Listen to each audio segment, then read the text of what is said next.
आदाब, नमस्कार साथियों।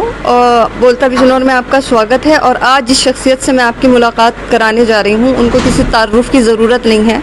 2007 के बाद सुर्खियों में आए और बहुत कम समय में अपनी स्ट्रॉन्ग पहचान बनाने वाले चंद्रशेखर आज़ाद आज हमारे साथ हैं और बोलता बिजनौर पर हमारे चंद सवालों के जवाब दे रहे हैं। आपका बहुत बहुत स्वागत है जी। आभार, धन्यवाद आपका।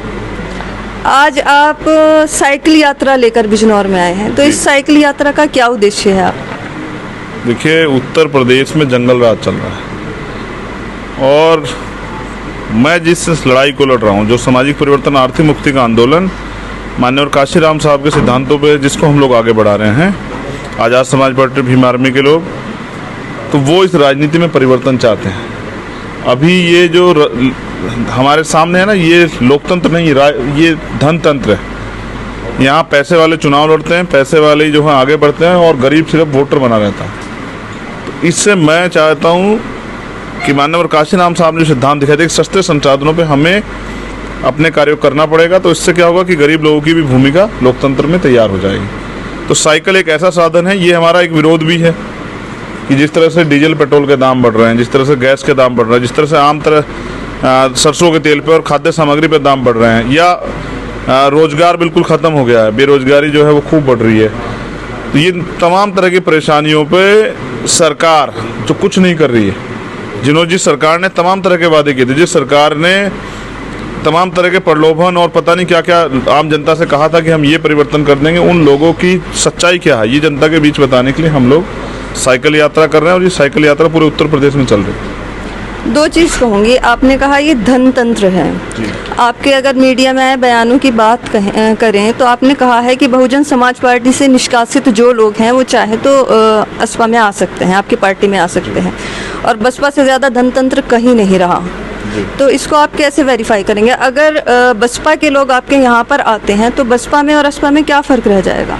देखिए, फ़र्क ये रह जाएगा कि जो आपके जिले से भी कुछ लोग बसपा से आज़ाद समाज पार्टी में आए और वो आज साइकिल चला चला के आम जनता के बीच में जा रहे हैं। पैसे वाला होना कोई बुरी बात नहीं है, लेकिन आम आदमी के लिए सिर्फ उसको वोटर समझ के उस चुनाव के समय उसके बीच जाना ये बुरा है। उसकी वोट की वैल्यू समझनी पड़ेगी। और वोट की वैल्यू क्या होती है यही समझाने के लिए हम लोग जनता के बीच में कि वोट की सुरक्षा, वोट की कीमत, वोट से निर्माण और वोट का परिणाम क्या होता है। और अगर गलती से आपने किसी गलत दल को या गलत नेता को वोट दिया तो उसका खामियाजा आपको कितने दिन भुगतना पड़ेगा। तो उस पार्टी में जो था उसका जवाब उनके लोग देंगे। आज़ाद समाज पार्टी में अपने सिद्धांत जो यहाँ आता है वो हमारे सिद्धांतों पे काम करता है, जो माननीय काशीराम साहब ने हमें दिए। तो हम अपनी पार्टी के जिम्मेदार हैं और वो जो पुरानी गलतियाँ उनको आज़ाद समाज पार्टी में नहीं आने देंगे। अगर मैं आपकी पार्टी की और आपकी बात करूं तो बसपा से काफ़ी सिमिलैरिटीज़ हैं। जैसे आपके ग्रीटिंग्स एक हैं, आपका ब्रांड कलर एक है, आप कांशीराम आंदोलन को आगे बढ़ाने की बात करते हैं। इसके अलावा अगर मैं मुस्लिम तबके की बात करूं तो मुस्लिम तबके की जो हिंदुस्तान में स्थिति है या प्रदेश में जो स्थिति है उसका सबको पता है, आपको भी बहुत अच्छी तरह पता है।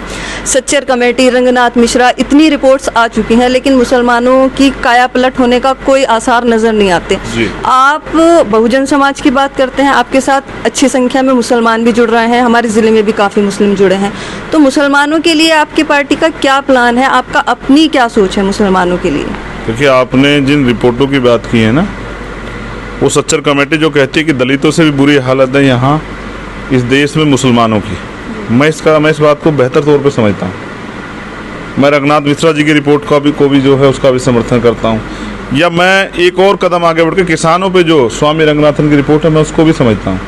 लेकिन ये रिपोर्ट लागू कौन कराएगा? इनको लागू कराने के लिए हमें सत्ता चाहिए, क्योंकि कोई भी कानून क्या तो वो विधायिका बनाती है या संसद बनाती है, और उनको लागू कराने का काम सिस्टम का होता है। तो जो कानून बने हैं उसको लागू कराने वाले हाथ अच्छे नहीं हैं, उनकी नीति अच्छी नहीं है, उनकी नीयत अच्छी नहीं, तो वो कानून भी लागू नहीं हो रहे हैं। तो इसलिए मैं बेहतरीन तौर पे समझता हूँ कि जिनकी काया पलट नहीं हुई है या जिनका आप जिक्र कर रही हैं, चाहे वो SC/ST के लोग हों, OBC के लोग हों या माइनॉरिटी के लोग हों, दलित हों, पिछड़े हों, आदिवासी हों, मुसलमान हों, सिख हों, बुद्धिस्ट हो, जैन हो, पारसी हो, इन सब की लड़ाई को लड़ने के लिए, आगे बढ़ाने के लिए।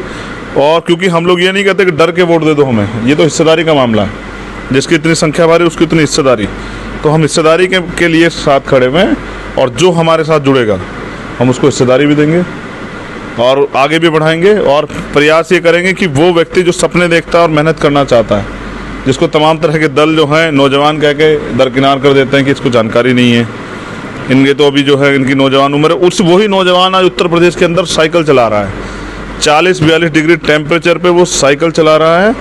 और वो जन जन तक जाके आज़ाद समाज पार्टी की नीतियों को के लिए लोग पैसे में नहीं जाते हैं, वो साइकिल से चल रहा है, लोग मोटरसाइकिल से गाड़ियों में जाते हैं, रैलियों में लोग बुलाए नहीं जाते हैं। तो ये आज़ाद समाज पार्टी की नीतियों की वजह से जो कैडर तैयार हुआ है वो काम कर रहा है, और जिससे तमाम विपक्षी दल जो हैं, चाहे वो सत्ता में बैठे हों या दूसरे दल हों, उनकी नींद तो हराम हुई है। अब उनको लगता है कि उनको भी जनता के बीच जाना पड़ेगा।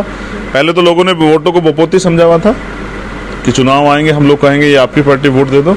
अब मेहनत करके खाना पड़ेगा, क्योंकि अब एक मजबूत विपक्ष भी है और सत्ता में बैठे लोगों के भी बयान बदल गए। आपने संघ प्रमुख का बयान भी सुना होगा, जब से हमने जाति तोड़ो समाज जोड़ो भाईचारा बनाओ ये आंदोलन आगे बढ़ाया है पूरे उत्तर प्रदेश में, क्योंकि उत्तर प्रदेश वो जगह है जहाँ से सेंटर का रास्ता होकर जाता है। 24 में चुनाव है, सरकार चाहती है कि जिस तरह से जिला पंचायत अध्यक्ष के चुनाव में लोकतंत्र का अपहरण किया है वो 2022 में भी करे, ये तो नहीं होने देंगे। इसलिए हम लोग जनता को अभी से तैयार कर रहे हैं कि ये माहौल ख़राब करेंगे, ये सीमा पे विवाद कराएंगे, इनके चाल चरित्र को देश की जनता जानती है। ये माहौल ख़राब सांप्रदायिकता का माहौल बना सकते हैं, झगड़े भी करा सकते हैं। हमें भावनात्मक या धर्मांध होकर वोट नहीं देना है, वोट अपने मुद्दों पे देना है। और जब चुनाव के समय धर्म की आदि चलती है तो मुद्दे गायब हो जाते हैं। तो अभी से हम लोगों को तैयार कर रहे हैं। थोड़ा सा आप मुझे ये आपने कहा जाति तोड़ो और समाज जोड़ो, और इसके साथ साथ विधानसभा चुनाव है, तो इस सब ये जाति तोड़ो समाज जोड़ो क्या है और विधानसभा चुनाव में आप लोगों की क्या रणनीति रहेगी? देखिए 6743 जातियों में बटा हुआ ये बहुजन समाज। जाति के दम की वजह से एक जाति का व्यक्ति दूसरी जाति के व्यक्ति से बात नहीं करना चाहता, एसोसिएट नहीं करना, संबंध नहीं बनाना चाहता, जबकि उनकी समस्या एक जैसी है। तो जाति तोड़ो समाज जोड़ो आंदोलन इसलिए है कि एक भाईचारा बने, दो आपस में परस्पर जातियों के लोग बैठ के अपने दुख सुख की लड़ाई इकट्ठे होकर लड़ें। तो जब भाईचारा बनेगा तो कॉमन मिनिमम प्रोग्राम हो जाएगा। तो क्योंकि जिनकी परेशानियां एक जैसी हैं उनको एकजुट होकर लड़ना चाहिए, टुकड़ों में बटे रहेंगे तो नुकसान हो। इसलिए ये तय किया गया है कि ज़्यादा से ज़्यादा बहुजन समाज के लोगों में भाईचारा बने। पहले दलितों की जो सारी जातियाँ हैं उनमें लीडरशिप खड़ी, उनमें भाईचारा बने। बैकवर्ड की जितनी जातियाँ उनमें लीडरशिप खड़ी, उनमें भाईचारा बने। माइनॉरिटी की जो जितनी भी जातियाँ उनमें भाईचारा बने। और भाईचारा ही एक ताकत है इस सांप्रदायिक ताकत को हराने, शक्ति को हराने का, जिसने सेंटर में भी और उत्तर प्रदेश में और कई स्टेट में जो है कब्जा किया हुआ है। ये रोजगार नहीं देते, ये महंगाई से निजात नहीं लाते, ये हक अधिकार छीनते हैं। इसलिए सरकार घोटाले करे, चाहे लेखपाल भर्ती घोटाला हो, चाहे पुलिस भर्ती घोटाला हो, चाहे 69,000 शिक्षकों का मामला, तमाम घोटालों की सरकार। और फिर जब कोई मांगने जाता है अपने अधिकार, न्याय की बात कर तो लाठियाँ देते हैं, जेल भेज देते हैं, मुकदमे करते हैं, राष्ट्रका लगाते हैं। तो इस सरकार को, जो लोकतंत्र की हत्यारी सरकार है, इसको सत्ता से बेदखल करना जरूरी है। इसलिए आज़ाद समाज पार्टी के लिए 2022 की विधानसभा की तैयारी भी कर रहे हैं, क्योंकि बड़ा प्रदेश है, समय ज़्यादा नहीं बचा है। इससे जितना ज़्यादा तैयार हो जाएगा साइकिल यात्रा से, ये तो 8 महीने चलेगा अभी साइकिल यात्रा, फिर कुछ और प्रोग्राम आ जाएगा। क्योंकि हमें तो यही करना है, जिन लोगों ने हम पे विश्वास जताया है उन लोगों की बात को आगे बढ़ाना है। और इसलिए ज़्यादा काम करना है उन लोगों से जो स्थापित दल हैं। हमारे पास ज़्यादा बड़ा चैलेंज है, चुनौती है, क्योंकि टाइम्स में भी नाम आता है, तो टाइम्स से जो उम्मीदें तैयार हुई हैं हमारे लोगों में, उन पर भी खरा उतरना है। और जो वंचित वर्ग के लोग, अभी जहाँ बहनों पे हत्याएं उनकी हो रही है, रेप हो रहे हैं। अभी उत्तर प्रदेश में पिछले 2 दिन में 5 से ज़्यादा बच्चों के साथ रेप हुआ। मुख्यमंत्री बड़े बड़े भाषण देते हैं, मिशन शक्ति, वो कहते हैं कि वो एंटी रोमियो स्क्वाड, मिशन शक्ति, तमाम तरह की बातें करते हैं। तो यानी कि वो न्याय नहीं दे सकते।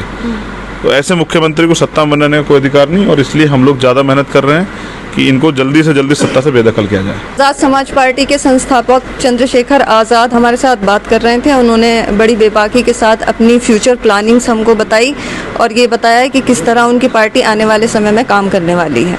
बोलता बिजनौर के लिए नाहिद फातिमा, बिजनौर।